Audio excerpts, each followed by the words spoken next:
Assalamualaikum warahmatullahi wabarakatuh.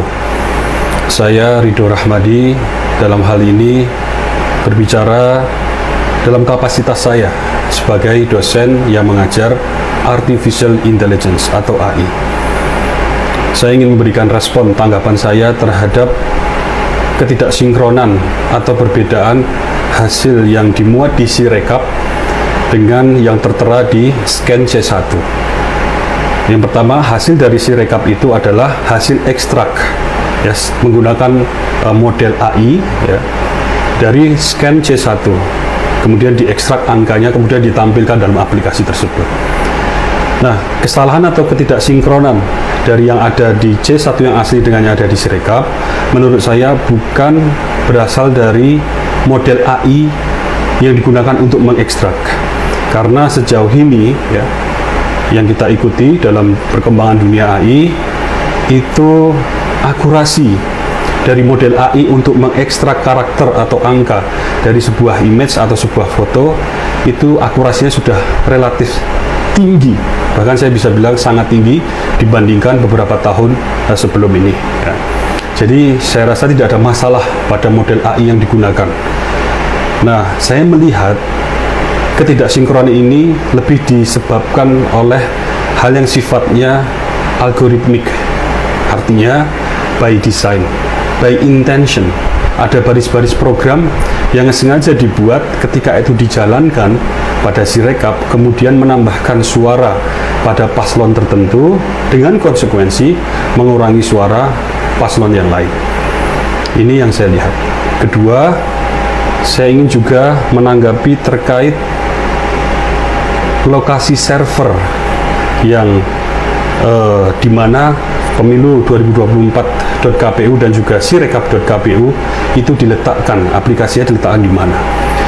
Ya, kemarin diberitakan itu diletakkan di Alibaba dan tidak diletakkan pada server yang ada di Indonesia.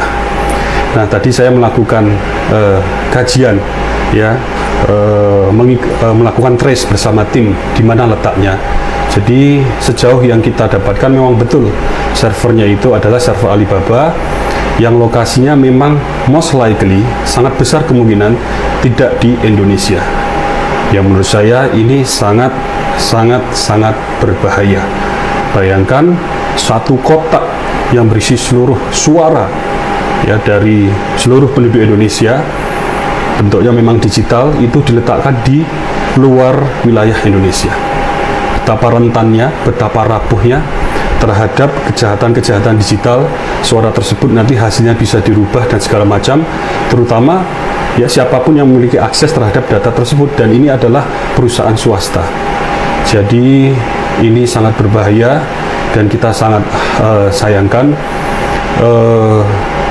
Kita berharap ada klarifikasi yang jelas dari KPU ya, berkaitan dengan yang permasalahan pertama tadi, ketidaksinkronan dari Sirekap dengan scan atau C1 tadi.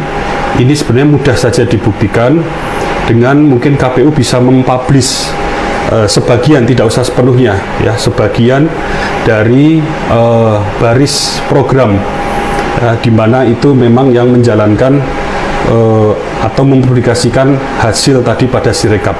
Jadi ini juga pernah saya lakukan. Ini biasa dilakukan di dunia akademis. Kita mempublikasikan source code atau kode program, sehingga orang lain bisa melihat, bisa mereview. Jika ada kesalahan, bisa diperbaiki bersama. Jika ada hal yang perlu diimprovisasi, bisa ditambahkan bersama. Nah, ini bisa dilakukan KPU ya, tidak usah seluruhnya karena demi keamanan, tapi baris program pada Sirekap yang memang itu menampilkan dari hasil ekstrak kemudian ditampilkan ke aplikasi, sehingga kita bisa melihat ya, orang-orang yang memang mendalami dunia IT ya, itu bisa melihat bahwa memang tidak ada penggelembungan dalam baris program yang dijalankan ini. Kedua, masalah server ini harus diklarifikasi ya, jika letaknya memang di luar, harus ada langkah-langkah khusus ya yang segera, sehingga itu menjaga sepenuhnya kedaulatan data, keamanan data pemilu di Indonesia pada tahun 2024 ini. Sebagai contoh, ini di belakang saya adalah server-server yang saya dan kawan-kawan kelola ya. Ini untuk kebutuhan startup yang skalanya masih startup ya, skalanya masih startup. Ya, kita ada server untuk mengelola model AI, untuk deployment istilahnya, untuk development, bahkan untuk storage backup ya, sehingga data itu terlindungi. Ini kita yang skalanya masih startup, punya kesadaran bahwa data itu harus ada di Indonesia dan milik kita. Nah, ini ada di Yogyakarta ya.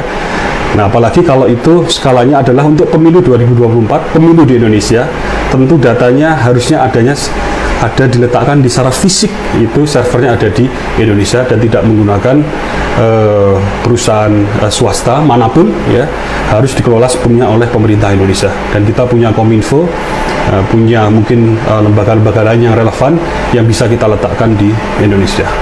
Demikian, ini sedikit tanggapan, harapannya untuk menambah pencerahan tentunya, dan kita harapkan nanti ada titik terang yang bisa disampaikan terutama dari pihak penyelenggara. Terima kasih. Assalamualaikum warahmatullahi wabarakatuh.